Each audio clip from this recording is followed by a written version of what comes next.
Shay Cleveland. I know you as Shanita, right? Okay. Yeah, that's what my friends call me. Okay. And I've heard so much about you. Yes, I have. That is a wonderful year. I hope that makes Sonny Burton. Do I run for the door yet? No, don't run from the door. I'll tell you to run from the heels if you need to. Okay. So if y'all don't know me, I do try to interject a little bit of comedy with things. So we'll go ahead and get started with Ms. Caraway with your introduction. 2 minutes to get started. Thank you. Go ahead and just take a stand. Oh, okay. Yes. Don't crowd this space. Good afternoon. I'm Barbara Mallory Caraway, and I am once again seeking the Democratic nomination for the 30th Congressional District. Many of you know this is not my first time seeking this position. And many people ask me, Barbara, why do you keep doing this? And the reason I keep doing it is that nothing has changed for Congressional District 30. We still have one of the highest crime rates, not only in the state, but in the country. We still have one of the highest poverty rates, not only in the state, but in the country. We still have a population where we do not have affordable housing, where people have an opportunity to live. And most recently, we have an increasing crime rate, not only overall in our district, but among our young people. So I'm seeking the Democratic nomination to go to Washington to continue the fight for you.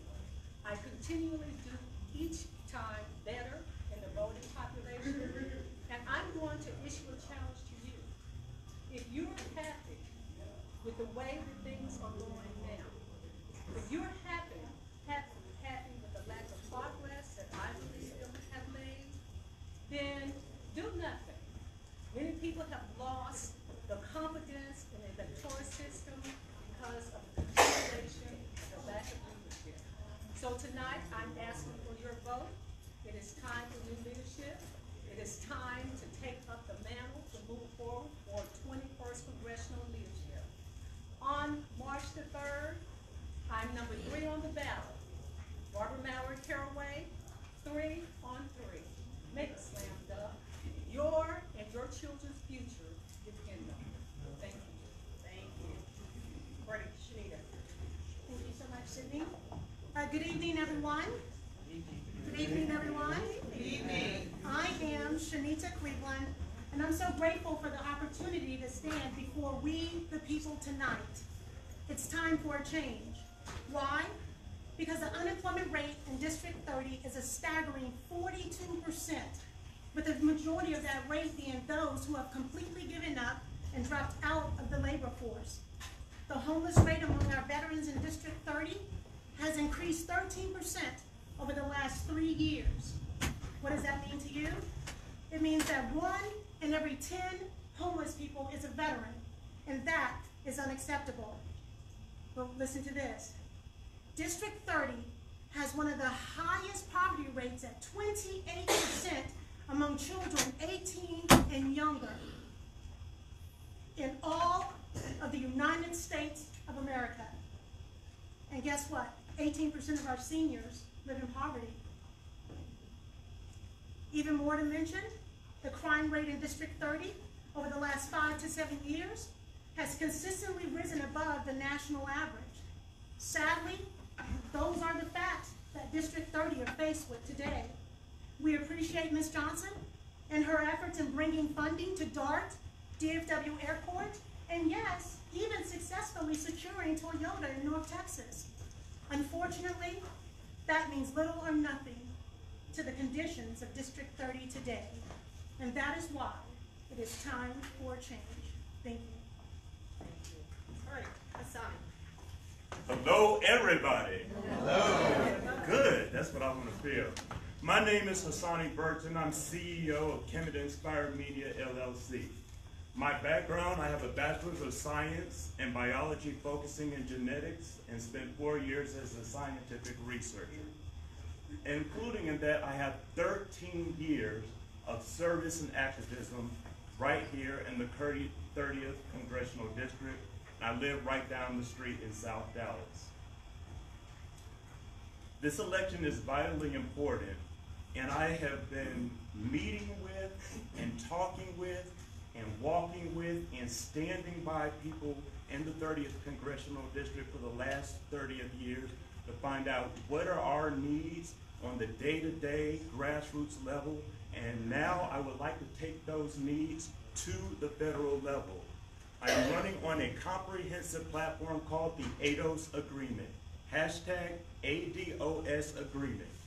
This is a comprehensive platform for legislation in healthcare to make us healthier, education to make us smarter, human rights to make us safer, and economics to make us more prosperous and equity.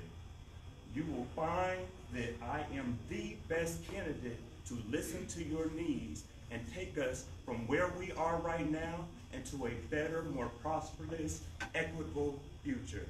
I look forward to hearing from all of you, to hearing your stories, talking with you, and when you get to the polls, remember Hassani Burton is building on progress for you and yours. Thank you so much. Thank you. Okay, at this time, we will have a statement read from our incumbent Congresswoman Johnson.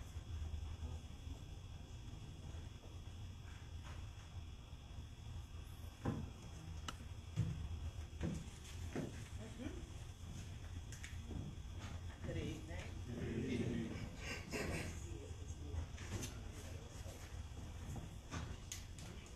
Can you hear me?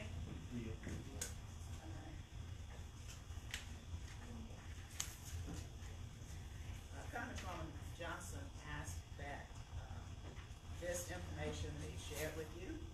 Now, I'm Demetrius Sampson, and I am the person that she asked to bring it. So I'm going to start, and it's going to take a minute, so the timer set. Start. How much time do I have? You have 11 minutes. Exactly. How many minutes? 11 minutes. Dear friends, Yes. it is my honor to represent the 30th District of Texas in Congress. As your representative, it's been my privilege to work with all of you to strengthen our communities, grow our economy, and protect our environment. One of the most important elections of our lives is around the corner, and I am asking for your support to once again represent and fight for you in the U.S. House of Representatives. Throughout my public service career, I am proud to have been a partner in the work which has helped Dallas-Fort Worth become one of the most prosperous, fastest growing areas of the country. Throughout the challenges presented by global economy, social and cultural changes, and the technology we have developed here in Texas, Congressional District 30, we have used our diversity as a strength and worked together to find ways to move forward. Even so, there are too many of us who are still trying to find their place among those changes. There is plenty we can accomplish if we band together to make sure Washington works for the hardworking people of the 30th District. That is why during my time as an elected official, I have always been focused on serving our neighbors. I am extremely appreciative of the consistent faith that they have placed in me and the recognition of all we have accomplished together. I will continue to make sure that the needs of the 30th District of Texas come first in Congress. Because of your faith and support, I have been able to position our district at the center of public policy. I am the Dean of the Texas Congressional Delegation in addition to serving as Dean of the Texas, New Mexico, and Arizona Democratic Congressional Delegation. I serve as the highest ranking Texan on the House Transportation and Infrastructure Committee. I am the first African American and woman to chair the U.S. House Committee on Science, Space, and Technology that has jurisdiction on all issues relating to our country's scientific integrity, domestic and international science, as well as technology, standards, and competitiveness. I also served as the chair of the Congressional Black Caucus and am the first nurse elected to the U.S. Congress. In those leadership positions, I am able to affect how the nation allocates your taxpayer dollars, as well as the most pressing challenges of our time, like climate change, renewable energy, and technological evolution. But my work to address the local issues is what is most important to me, and the reason I have asked to represent you in Congress. As the most senior Texan on the Transportation and Infrastructure Committee, I am a stalwart supporter of maintaining the economic promise of Dallas, in North Texas through my unwavering dedication to key components of the region's transportation infrastructure, including DFW, DART, Dallas Love Field, and the International Inland Port of Dallas. Our district is a transportation hub for not just the state of Texas, but the entire country. I will continue to work to bring federal resources to this region that will help to keep our local transportation industry as an innovative model for the rest of the country. I'm proud to have helped billions in federal funding come to the district through direct appropriations and grants for transportation and infrastructure projects. Many of those projects have been transformative, including the Trinity River Corridor Project, Woodall Rogers Park Project, Margaret McDermott Bridge, the Dallas Floodway and Dallas Floodway Extension, Dallas Area Rapid Transit Bus Passenger Facilities, Northwest and Southeast Corridor Extension, I-30 Bridge over Trinity River, I-30 Replacement Bridge and its renovations, I-35, I-635 Interchange, Dallas Fair Park Commercial District and Afrocentric Cultural District. Calatrava Bridges on Interstate 30 and Interstate 35E, the Trinity River Corridor Project, Dallas-based Greyhound Corporation to improve the efficiency of public service transportation, and many other road and transportation projects. And as the only North Texas congressional member at the time who voted in favor of the Recovery Act, I am proud that my support for the legislation secured funding to help pay the 14-mile Orange Line rail construction project that connects Dallas, the thriving Las Colinas Urban Center in Irving, and Dallas-Fort Worth International Airport. I've been a strong supporter of the Inland Port since its inception and have championed it as a critical component of North Texas intermodal transportation infrastructure. To bolster development of and employment opportunities at the port, I have secured funding to provide participants in Southern Dallas with workforce training to become logistics workers and technicians.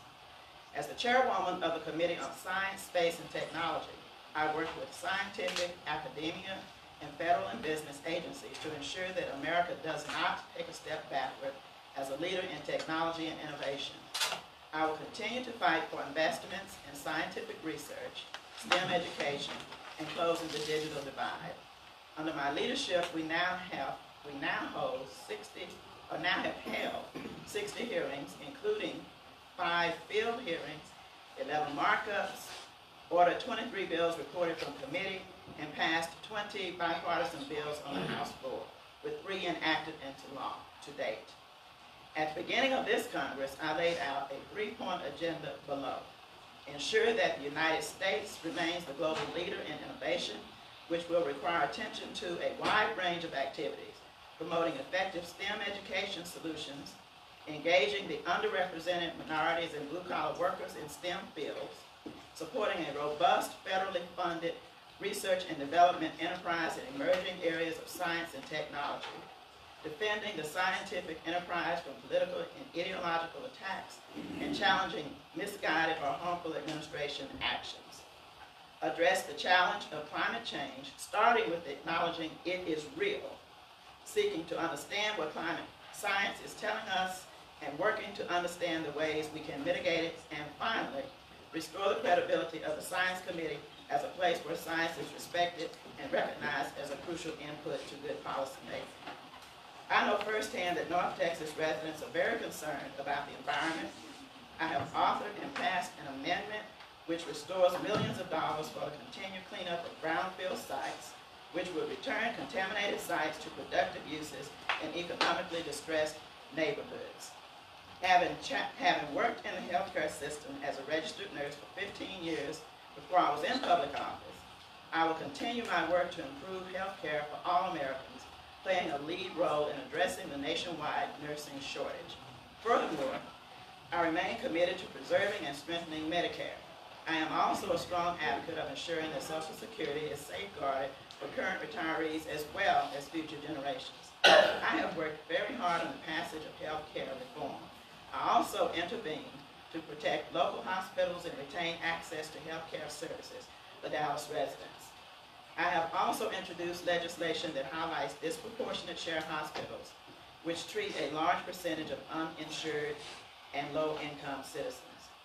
No matter what we do to improve the lives of people today, nothing is more important than the future we leave for our children. That's why one of my foremost priorities continues to be improving the education we provide our children, no matter where they live. Through my seniority in the U.S. Congress, I have brought home millions of federal dollars for Dallas educational programs, such as the City of Dallas Early Childhood and Family Literacy Programs, Dallas Achieves, and the Dallas County Community College District Science, Technology, Engineering, and Mathematics Professions Initiative. A prosperous community is also a safe community, one where families can feel a pride in their neighborhoods and where children can play and walk to school without fear. That is why I am committed to reducing crime. I recently held a listening roundtable discussion with South Texas community leaders to hear their concerns and how we can go forward to make our neighborhoods safe for all. What I heard is that while local policies are the most direct way to reduce crime, federal policies and resources have made critical differences and will make critical differences in the way neighborhoods are policed, prevention, and how victims are treated within the system. I will continue to fight to ensure that everyone who lives here feels secure in their homes and can be confident that their families are safe as they contribute to their communities.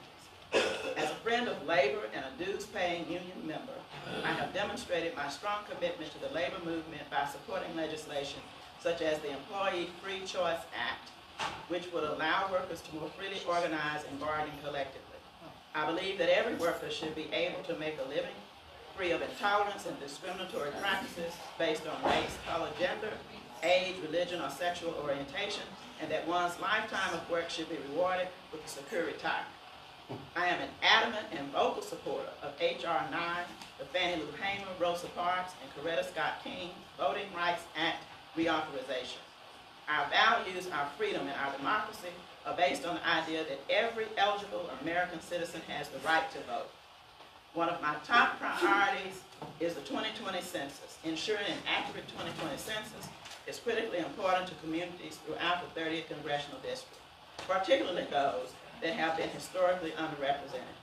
The census is vitally important and determines how federal resources are allocated for public health, education, workforce training, and transportation for our communities.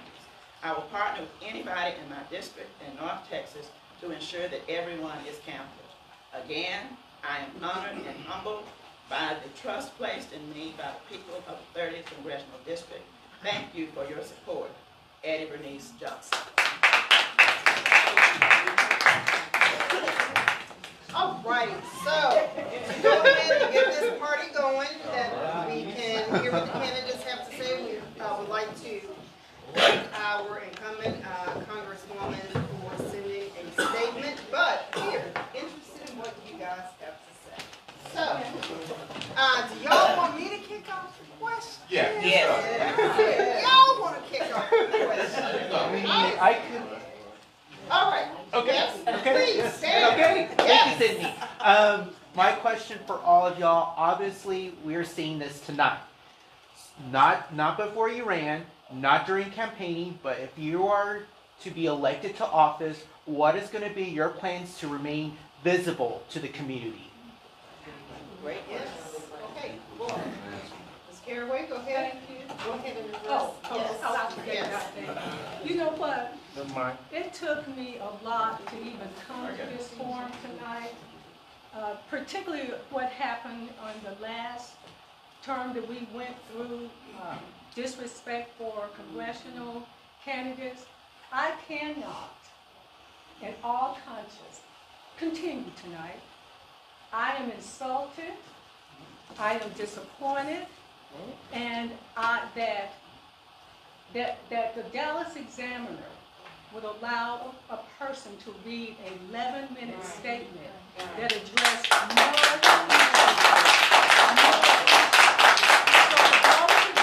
and it really made the case as to why Eddie Bernice Johnson should be voted out.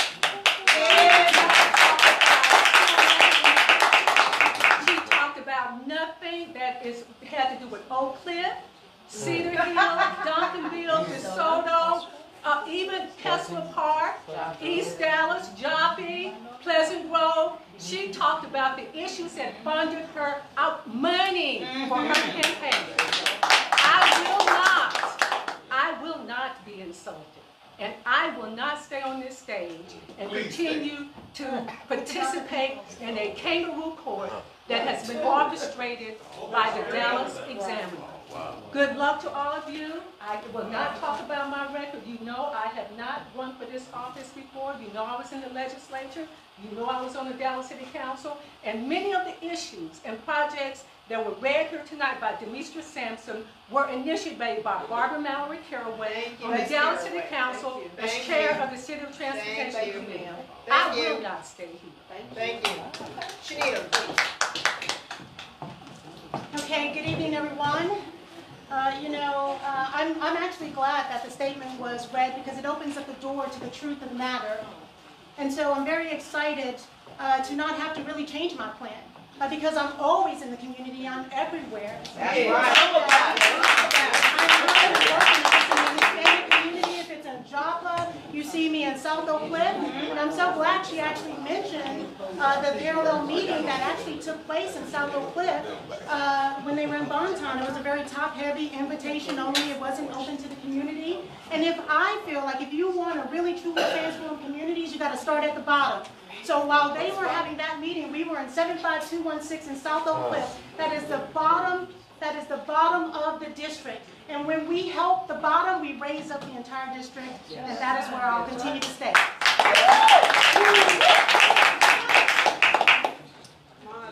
Well, real quick about my background. I got started in government service when I was a young boy. I was part of the late Congresswoman Julia Carson's Congressional Youth Caucus. I live in South Dallas. I love South Dallas. I'm dedicated to this community. I've served here for many, many years. So as your congressperson, should you honor me with your vote, I am going to make congressional caucuses for each and every demographic across the 30th Congressional District. So one, I am staying in touch with what is going on at the grassroots level, and that you all always had a direct line of communication with me. And for anyone who has ever known me, I am very accessible. You can hit me up at Hassani, the number 4, like my place on the ballot, progress.com, across any social media, and I'll respond. All right, thank you. All right. Next question. Audience? Yes, ma'am. This is just a general question I ask. You know, good luck to all of you all, so I'm not saying who I'm supporting, but as a former candidate, I get offended when I hear people say that I'm working in a community. Photo ops don't count, because there's some real work that has to be done.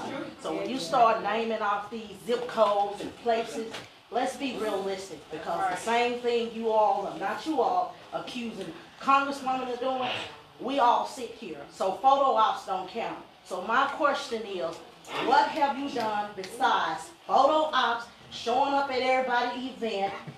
What is the real work that you have done? And I'm talking about Pleasant Grove, because I'm Pleasant Grove proud. To be truthful, I hadn't seen no one in Pleasant Grove. So not photo ops. What is the work that you have done? Not taking photos, popping up at everybody, picture spin, spokesperson, dead people, and all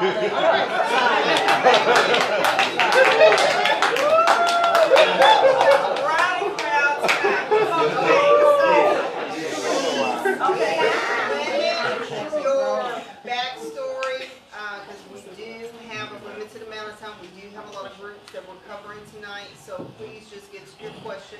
But I will start with Hassani on this because I do know your backstory when you ran for city council and you were in an unfortunate accident. So 13 years of experience since the day I got to Dallas as fast as I can. I have been in Dallas longer than any other city of my life. I am a true Texan now. I don't care what anybody say. 13 years. I have helped pass legislation in this building, in this city. I have helped activists in this city. I have stand side by side and marched to my poor, pitiful ankles for the causes that we care about. I know what's going on here. It's all here. If you want information, I got it for you, and we can talk all the details. 13 years of experience actually making stuff happen. Okay, thank you. Shanita. Thank you so much, Yolanda, for your question. I know that it's highly emotional when you are dealing with someone that you may have loved over the years and that you've supported, over and over, and that you have a commitment to them, and that it's very difficult when others may want to be a part of the change. And so with that, I have been working all over, including in Pleasant Grove. And just because, I am not at every single event, I'm only one person, but however I act, I take action, and I show up where it is needed, and I bring the necessary things to the situation that needs to happen. And so I have personally been working in many communities, including my own, helping small and minority women-owned businesses to gain contracts, and I'm sure some of those small business comes out of Pleasant Grove. And so I help meet those goals for those MWBEs, and actually have brought a program to the city of Cedar Hill that was 54% African American and didn't have one. But I said, why? Because we are more. So we need those same opportunities in procurement. Thank you. All right. So, I do want to take, can I? And then I'll come to you and you. Yes, please? Okay. Because this one, seeing I'm a South Dallas girl, and I have noticed a lot of change, not just here. Queen City, baby. All right. I've seen a lot happen, not just here in South Dallas, but in a lot of cities like Dallas. And so with the recent rollbacks with the housing, the Obama protections for housing to limit and end racial discrimination, what solutions would you offer that would be nonpartisan but focus on helping equalizing housing for all? So, who would like to take a stab at this? I'll go. 13 years of experience. Also includes my time working on a community housing development organization, CHODO, for all of y'all that know anything about housing. Now, I talked to you all about the ADOS agreement, a comprehensive platform for healthcare, education, human rights, and economics. Under the De-Gentrification Act of the ADOS agreement, I will help protect the values of our homes and our communities, make sure wealthy developers do not come into our communities and gentrify things without making our businesses partners in that process, and make sure that not only you, but your family, your loved ones, and our community has a prosperous and equitable future. Thank you. All right. I know that housing is one of the most important things. It's tied to poverty, jobs, and education. And so we must protect, first of all, we must secure ourselves from the misappropriation of funding from the HUD funds when it comes to housing. Okay, and we must protect our people from those discriminatory practices that are drawn by the federal government, the lines that cause the discrimination and the inequality in housing for everyone. And so we must make sure that, especially in District 30, we provide the necessary resources to provide housing to everyone, including our veterans, including our elderly, including our homeless children and single parents in the district. And so I will support any legislation that provides affordable housing for everyone. Thank you. Thank you. All righty. My dear friend. From a congressional position, including the Senate as well, what's your term or your opinion on term limitation? Very good question. Go ahead, Shanita. No, that's actually a really great question, and that is one of the platform issues that I'm running on, because I understand that District 30, this seat should be a calling and not a career. You know, it's about, thank you so much, it's about going there for a purpose, to help for the freedoms of people and to bring prosperity into the district. and then to open up the door for others to come in and to provide change and make a better way for us. And I don't think that we should hold the seat until death do us part. I believe that we should open up the doors of opportunity, and that Congress should enact term limits and not enforce term limits.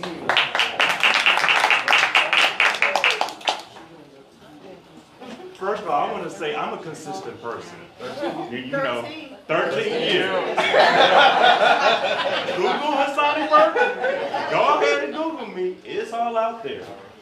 I'm a consistent person. There are 3 original sins that our founding fathers made when founding this country. The first and foremost, the greatest of these is slavery. Amen. I think we all know that. Amen. The second of these is not giving women the right to vote. Right. The third of these is not putting term limits on all our federal elected officials, because an elected position is a service. It is representation to the people. It is not about that person. It is not about their power. It is not about their prestige. It is about the people. And should you honor me with your vote, I will be in that office only for as long as enough to get us started towards the ADOS agreement and then get out for the next person. All right. So, being a member of Congress, a big part of that is relationship building, relationships with other members of Congress. As a freshman, there's very little that you can get accomplished, if anything, on your own. Do you currently have any relationships with current members of Congress? In the last cycle, folks came in as a team, AOC and the other ladies that came in as that group. Do you have any relationships with current members of Congress, and what do you see as your opportunities to build relationships if you are fortunate to do that? Thank you so much, Brandon, for that question. Actually, they didn't come in as a team. AOC had a grassroots organization called the Justice Democrats behind her, and then they joined up once they got there for a common cause. And it doesn't matter. I don't have any current relationships, but I've met quite a few that seem to like me right off the bat because I have a great personality and I'm able to seek world peace and love between one another, and that I can talk to anyone and I can work with anyone as long as they're willing to work and help for the district, okay? And I understand that it is going to take relationships and partnerships, and that's what I'm all about. That's what I currently do right now, even in my small business, you know, building relationships and inclusion. And so again, I will have no problems making friends and working across the aisle. It doesn't matter who you are, it's for the betterment of the people, and that's what it's about. Amen. I'm going to say, when you've been active, when you served for so long, you make relationships with people all across the board. I have relationships on the local level. Hello, council member. I have relationships at the state level. I have relationships in Congress, and I have relationships in the Senate. And matter of fact, because folks have heard about my campaign, I've had Warren's campaign court me. I've had Sanders' campaign court me. I've had Biden's campaign court me. I've had Buttigieg's campaign court me. And as I mentioned, I was part of Congresswoman's Congressional Youth Caucus as a child, and I reached out to Andre Carson, who is a current sitting congressman, and he said, well, you know, this is politics. I can't get you in the primary, but holler at me once you get over. So if you guys honor me with your vote, and when I get over there, I'll be ready to get to work for you.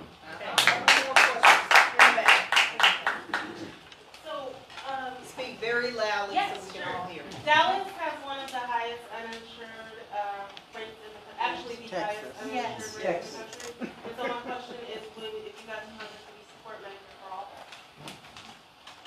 I'll take this one again. It's a very beautiful question. Thank you for answering. Initially, I was supporting Medicare for all right off the bat. However, I do believe it is the holy grail of the programs, and that is what we should start moving toward eventually, maybe with the newborns and entering them into the program. But I am for expanding the ACA with the public option. That means you get to keep your private insurance, but it also brings competition between those private insurers to make sure that they are being competitive with their pricing and their service to patient care. And so that is what I will do. Yes, 200,000, over 200,000 residents in District 30 is uninsured, and that's a real problem. And we cannot keep the ACA like it is, unlike the current incumbent. So no to Medicare for all? No, yes. Not now, but yes. Not now, but yes. Thank you. And 1992, when the 30th Congressional District was created for its one and only representative it has ever had, under the Clinton administration, they were the first to bring up universal health care, and it became the Holy Grail. Under the Obama administration, they still wanted universal health care. Mind you, I was a delegate for then Senator Obama back in 2008 through the Texas Democratic Convention to help get him in office. And he did the Affordable Care Act. And he had a majority in both the Senate and Congress, but because of the fear of being unilateral, they did not get to universal health care. Universal health care has always been at the forefront of progressive thinking and progressive policy. I absolutely support Medicare for all. Healthcare is a right. We have the sickest zip codes in the 30th Congressional District, and should you honor me with your vote, I will make sure to support Medicare for all. Thank you, Molly. Thank you, Examiner. Thank you, Belt family, for bringing Monday Night Politics to this community for more than 2 days. James Belt got me out of jail. I know this family, and I know the work this family has done. I was offended, but thank you, Monday Night Politics. There is no program, there is no communication like this through other than Monday Night Politics. All right. Right here. Yes. This is a follow-up on the term limits. First of all, I'd like to know, what is your suggestion on how many term limits should it be? I signed a petition to ask for term limitations, but I also recognize the advantage of having the way our system works. If you have a higher seniority, you get higher committees, you can bring a little bit more bacon to the city. And if you keep changing up and keep setting precedents, you don't get a chance to build that. And secondly, since neither one of you have ever served in office, do you not see the need to serve at a local level before you advance? Or, if you don't, tell me what organizations. Do you belong to a neighborhood association? Oh, I'm serious. I mean, And serving locally before jumping into this pond. 13 years.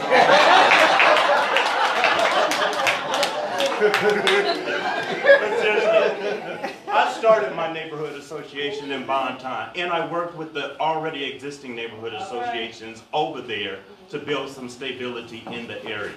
So, you know, that's been done. I've served on the Landmark Commission. I've served on the South Dallas Fair Park Opportunity Fund and helped put money towards the Parkland Clinic over there. I put money towards, on the grant committee, HIV prevention initiatives. I put money towards fatherhood initiatives, and I put money towards after-school initiatives with my fellow board members. I've also served on the Animal Advisory Committee. So I have service in legislative bodies. And I, you know, experience is experience. Okay. Hold on. The other I would recommend, because there's only, this 2-year thing doesn't work. It's a constant state of running for office. So. Thank you. Thank you so much. Thank you so much, Ms. Crenshaw, for that question. You know, I believe that you should go where the Creator is leading you to go, and not the traditional lines of whatever set up, you know, the route. You know, I have done a lot for the community. I sit on the board for, I'm just rolled off the board for the Greater Dallas Planning Council. I did 3 terms there, and they helped shape design for North Texas. I also sit on the board for the Conference of Minority Transportation Officials, and we help advocate for minorities in transportation and infrastructure. I sit on the Dallas ISD MWB Advisory Committee for the last 5 years, and we help not only businesses employ and take away some of the stringent background checks, but we also advocate for the students to make sure that they have the proper facilities, you know, when it's time for construction. So I've done a lot in the community, and I've also brought an MWBE program. I know that I have the power. My voice counts. When they see me at the City of Cedar Hill they start scattering because they know I'm coming to ask for the people. I've helped the seniors, and so I'm not afraid. It doesn't matter what level I'm on. Thank you. I'll go there for the people. Alrighty, so now we are going to actually allow the candidates to have your closing remarks. So you will get 2 minutes. So, I know that, you know, parties happen like that. So Hassani, we'll give you the first opportunity. I want to thank you all for your time and your attention tonight, truly, from the bottom of my heart. Doing something like this, especially in a primary like this, is not an easy thing, and it's not something I'm doing just on my own to do it. I've never aspired to be an elected official. I aspire to be a scientist, and I aspire to be an entrepreneur. What I'm doing now comes from being involved in this 13 years of experience of meeting people, hearing their stories, knowing what's going on in the community, being part of that, being the fabric of it. I'm not originally from Dallas, so this is the only way that I could become a Texan, be a Dallasite, is to root myself in the community, to care about the things that you all care about, to advocate and champion for the causes that you all want championship. This is another level, and we have to think about not just what's happened in the past, but where are we now, and where do we want to be in the future? Where are we going to be 4 years from now, 8 years from now? And what does our representation look like? What do we want to be like as a people? Where do we want, what do we want to be healthier? Do we want to be more educated? Do we want to make sure our human rights are protected? Do we want prosperity in economics and equity? I have the experience, I have the passion, I have the heart. Now all I need is your vote. Hassani Burton, check me out.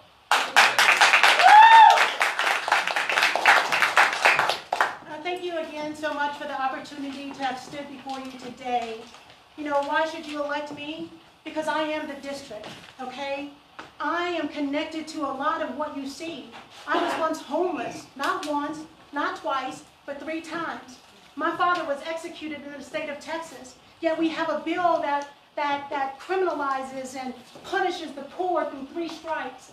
There's an actual bill that has been sent to the committee that will eliminate and abolish the death penalty. It will also decriminalize the black communities when it comes to the criminal justice system. It will end those bonds and bail and cash bail. You know, it would bring quality health care to the people. And you know, I am in love with this district. I believe that it is beautiful and that there are so many people that are left out right now. And I've seen under the current incumbent the conditions are worsening. We all see the numbers. It is a fact. It all sounds good, but we are deteriorating, especially in certain areas. And I believe that I'm the best candidate to go in and to go to the bottom and make it where the last shall be first and bring the people up and actually care. Not because I want to be in Congress or sit in the seat because I want to be puffed up or have the power. No, I want to go there and I want to spread the power. I want to really bring back the resources where there's not 20% poverty in this district. Okay, and that seniors are not sitting in poverty. That's why I'm doing it. I truly care. That's why I show up everywhere. Everywhere there's turmoil, I go. God is calling me, okay, to help the people and to provide a better way. Do I know it all? No, but I know there's plenty of people here that are experts and that have a better way in their hearts and in their minds and are willing to share it. So again, I believe the district, I am a part of it. I live in it and I'm everywhere. I'm everywhere there's a problem. And I appreciate those who have found confidence in me to even want to help continue the cause and support to get us there. And I appreciate everyone that is here. And I ask for your vote to represent the 30th Congressional District. Thank you.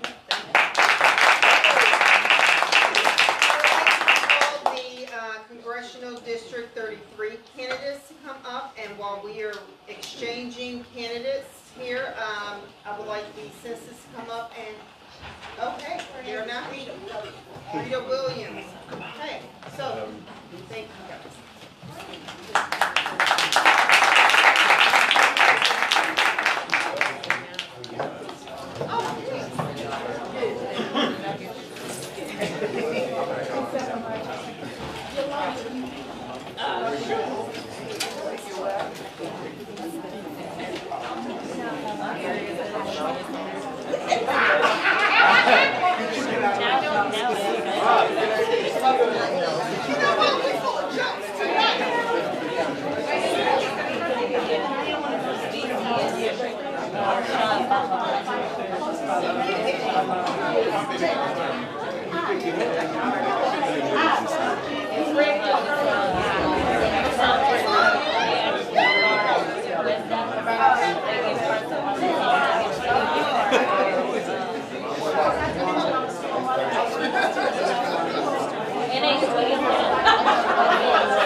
Test, test.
We will be starting in 2 more minutes. So they mark them, and then they should come back tomorrow.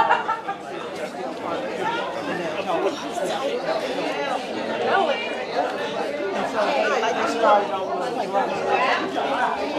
on the drug stuff, drug related.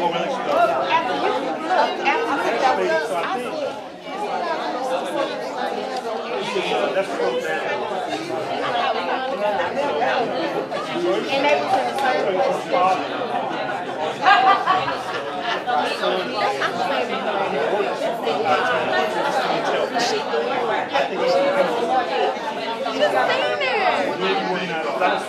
So you know she's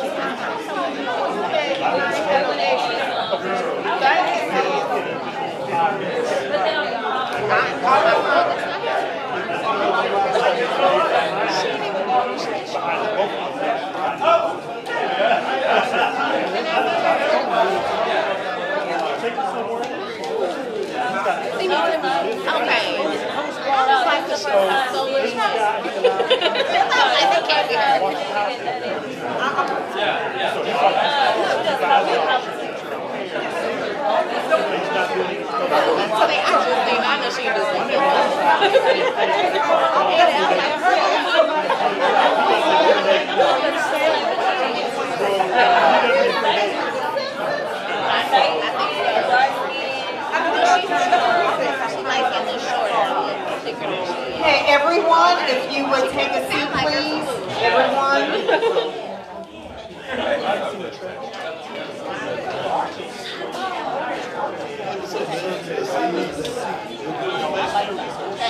We're going to have a few words about the census, and then we'll get started with Congressional District 33 candidates. Good evening, everyone. It's 2020, it's a new decade, and anytime there's a new decade, there's always the census being taken. Since 1790, every 10 years we take the census. For apportionment, new congressional seats in Congress, for redistricting, new seats in the State House, most importantly, for funding that comes back to the city of Dallas. Medicare, Medicaid, streets, roads, bridges, funds for the Housing Authority, funds for schools, children's lunches. We need your support because you are the trusted resources to get the word out about how important it is for everyone to be counted. In the 2020 census, there were 1 million children that were undercounted. We don't want that to happen again because of complex families. Children weren't counted because they were raised by grandparents, aunts, different people that didn't include them on the census forms. We don't want that to happen again. between the ages of 18 and 34, renters that move around. A lot of people, they weren't counted because they moved. Males between the ages of 18 and 34 are hard to count. Most importantly, low-income community is hard to count. We don't count everybody that's living in our house. And we need your help to get the word out. We need you to count Uncle Bubba, who's been sleeping on the sofa for 6 months, and Cousin Junior that's been in the back room for 2 years. We need you to count everybody. We don't see who's not counted. But we need you to get the word out that for every person that's not counted, that's $2,000 that doesn't come back to Dallas. That's funds that doesn't go to Parkland Hospital because one day Uncle Bubba's going to need some services. That person wasn't included in the population count, so that money did not come back. So beginning March 12th, the census forms are going to come to your address. Self-response begins at that time. For the first time ever, the Census Bureau you'll be able to go online and respond. Online. You'll still be able to do it by mail. You'll still be able to do it by phone. Starting May 12th, the enumerators will knock on your door. That scares a lot of people. We're asking all of you as partners to encourage as many people as possible to self-respond. We're trying to get some help, Councilman, with mobile questionnaire assistance. We're going to see how that works. We're waiting for that program to get started, and we're encouraging everybody to self-respond. But we're hiring 10,000 people per week because we know that this community is hard to count because we're afraid of the government. So we need for you to let people know that census comes every 10 years. We come for a few months and then we go. So we're not coming to take your checks. We're not coming to take your SSI. We're not sending ICE back to get you. We're not sending any government agency back to get you because you include everyone on your census form, and I'm about wrapping it up. But we need you to encourage everybody in every household to respond. It's just that important to Dallas. And we look forward to you encouraging everybody in all of your communities, in Dallas in particular, to self-respond. And if not, the enumerators will be knocking at your door. Count the babies. We need children under 5 counted. Count the babies. Thank you so much, Molly. Yes, thank you. And if anyone has any further questions, I had the Director of